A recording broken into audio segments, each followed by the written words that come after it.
Contrary to what you might read in my comments section, I am not a perfect backpacker. And so in this video, I'm gonna be going over 5 mistakes that I made as a backpacker for years. I make a lot of content directed at beginners. On this channel, I talk about beginner mistakes that other people make, beginner mistakes that I've made. But that's not what this video is, because no matter how much you do something, no matter what level of skill you think you've reached, there's still gonna always be room for improvement and you're still gonna make mistakes. My sunglasses broke. The first and probably the biggest backpacking mistake that I made for years is not getting a haircut. You see how long this shit is? No, this mistake was not bringing a satellite device with an SOS button on it. It wasn't until very recently, AKA after I started making my mystery videos, which I very often cover stories of hikers who got lost and could have been rescued if they were carrying one of these devices, I finally pulled the trigger and bought myself a Garmin InReach Mini. I had thought about getting one for many, many years, actually. I'm sure my parents would have appreciated it. I'm sure my family would have appreciated it. And there definitely would have been times where it would have been good to have some peace of mind knowing that I'm only a button press away from calling for help. An example of this that comes to mind is last year in 2022 when I was on the PCT, Flossie was having some health issues as we covered in those videos. And even though he ended up being fine and there was never an emergency or anything, I think it would have just been nice knowing that we had that extra coverage by carrying a device with an SOS button. There's 2 main reasons why I put off getting one of these devices for so long. The first reason is the weight. I know that's ridiculous, okay, because the Garmin InReach Mini, I'm pretty sure it only weighs 3.5 ounces. There's other devices out there that weigh a little bit more, but I mean, well under half a pound for pretty much all these devices. And it's certainly worth adding that amount of weight to your pack for the amount of upsides you get. Not only do you get the upside of having that emergency help, but there's also other benefits like sending check-in messages to loved ones, getting weather updates, tracking features. It varies from device to device, and it also varies depending on what plan you have, what subscription. It's something I should have done a lot sooner. And the second reason why I put it off, and this is probably an even bigger reason, is because of the price. If you buy it new, or if you get the newer version, the Garmin InReach Mini 2, it's going to be more expensive. Other devices have different prices. Obviously, there might be some cheaper ones. Every subscription is going to be different. The plan that I have, which is the only one that I can really speak about, is about $15 a month with Garmin. And that's like the cheapest plan they offer. You only get like a couple custom text messages. You get unlimited check-in messages, but you can't like customize what the check-in message says. And then of course you get unlimited access with the SOS feature, which is most important. You can pause the plan, which is nice. So if I know I'm not going to be on trail for like a couple months straight or something, then I can pause the plan so I'm not getting charged. The price of everything was definitely a huge deterrent, but dude, I'm telling you, after making all these mystery videos, it's like that price is nothing compared to the potential upside of being rescued if you get hurt or stranded. And we do hear stories all the time of people who end up hitting that SOS button on their devices and are probably still alive today as a result. The second backpacking mistake that I made for years was not bringing electrolytes with me when I was backpacking, which is a great segue, by the way, to talk about Drink Element, who is the sponsor of this video. I was always pretty good about drinking enough water when I was backpacking, but I was not replacing the electrolytes that I was sweating out. And believe me, I sweat a lot. You got to replace your electrolytes when you're sweating a lot, because if you don't, you're going to get fatigued. Your muscles are going to cramp up. You're not going to have as much energy. And this is definitely something I experienced. It really wasn't until the Appalachian Trail in 2018 that I finally started drinking electrolytes. But even then, I was drinking just whatever I could find at Walmart, basically stuff full of sugar, full of crap that you don't need. Drink Element is so much better than that. No sugar, no BS. All it has is the electrolytes that you need to stay healthy and stay hydrated. And it has a great taste. Oh, that's the good stuff. I want to talk about this flavor right here. This is the grapefruit salt. It's relatively new.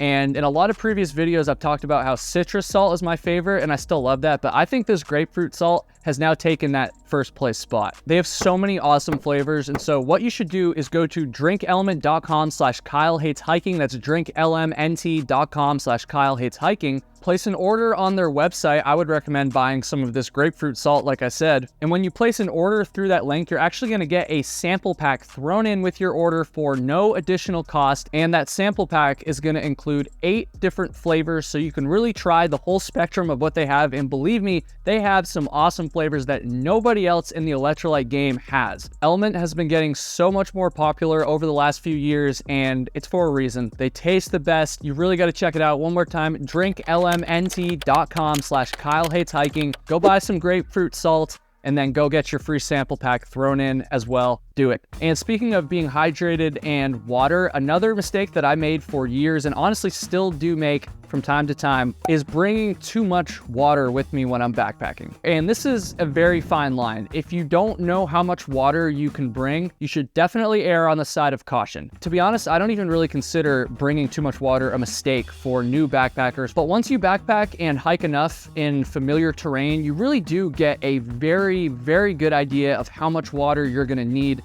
based on the mileage, based on the weather and the temperature, and also based on the amount of elevation gain that you're going to be hiking over.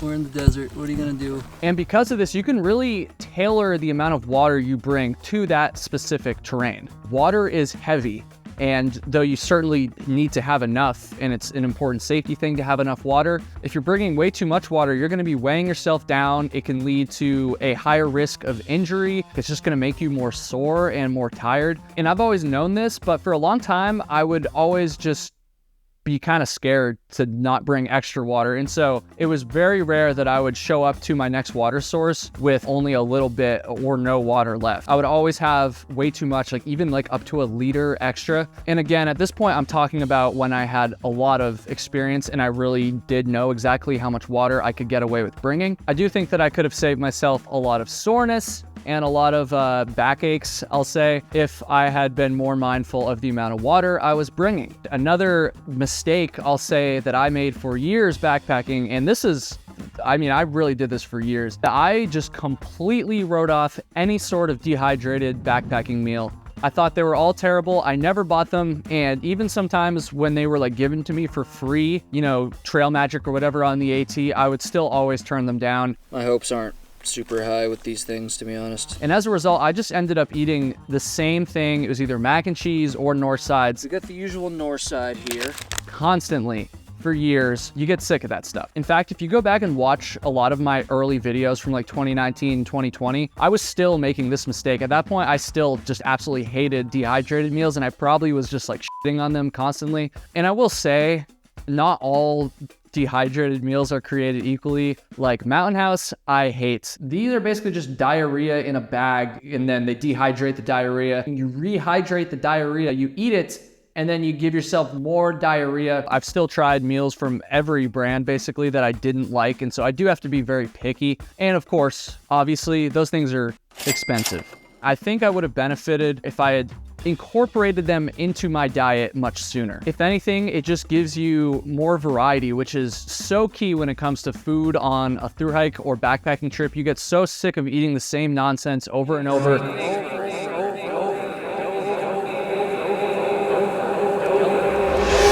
And so once I started eating these dehydrated meals, it just added like a whole new world of potential meals that I could bring with me. Pad Thai is definitely my favorite of all time, especially the backpacker pantry one. Honestly, one of the best freeze-dried backpacker meals I've ever had. Although I ate so many of those on the PCT, the thought of it kind of makes me sick right now. And another thought that makes me sick was not looking for Widowmakers when I set up my campsite. If you don't know, a Widowmaker is a dead tree that's sitting next to a campsite that's like ready to fall down and, you know, create a widow. Although if it killed me, I'm not married, so I guess it would just be a maker. What the fuck is that? Dude, I did this for years. Like, never when I set up camp would I even bother to check what trees were alive. When I first started backpacking, I was primarily sleeping in a hammock. There was multiple times where I literally set up my hammock on a dead tree. Not just next to a Widowmaker, but literally tied my hammock around a dead tree and hopped in that shit, which is so dangerous. Every single year there's at least 1 or 2 hikers who have tree fall on them. I can think of one from a few years ago in the White Mountains where a guy did exactly what I just described. I don't know what the circumstances were, but it's super sad. He set up his hammock on a dead tree and it fell and it killed him. Every single time you're looking for a potential campsite, look up, dude. And this next mistake, this is the only mistake on this list that I cannot seem to fix. It never gets any better, no matter how many miles I hike. This mistake is buying too much food, which again, kind of like the water thing, it's probably or definitely better to have too much food rather than too little food, but it also weighs you down so much. And this is especially bad for me when I'm through hiking because my appetite goes through the roof. And whenever I'm resupplying, whenever I'm buying food for my next section of trail, I'm like, dude, I'm so hungry when I'm out there. Like the last thing I want is to just be like starving. When you're through hiking, it's just great to look forward to a big meal, even when you're regular backpacking for that matter. I can only think of one time that I didn't buy enough food. I can't think of any times really, to be honest, where I bought the perfect amount. It's hard, dude. I always have extra food. I'm not talking like I'll accidentally buy 3 extra dinners or anything like that, but extra protein bars and things that I know I don't want to eat, but I just always buy anyway, like almonds. Whenever I'm at the grocery store on a resupply, I see the almonds and I'm like, oh yeah, almonds are super healthy. They have a lot of calories. They're just a great hiking food, which is true. And so I buy them, and then when I'm actually on trail, I just don't want to eat them. Like they don't have that much flavor. They're kind of bland. I'm kind of sick of them. And then I'll end up eating like a third of the bag, which just ends up going into the trash, which is wasteful. It's also a waste of money. And then it's also just a waste of weight that I just carried, 75 miles for nothing. When you do this with a bunch of different food items, it adds up. I can't nail it. You think after all this time I would have nailed it by now and I would know? I never get it right, dude. Let me know if you guys have any tips for this, or if you're an experienced backpacker and you still make this mistake, leave a comment, let me know. Subscribe to the channel, dude. We're getting close to 200,000. Let's get there. I appreciate all of you very much, and happy hiking.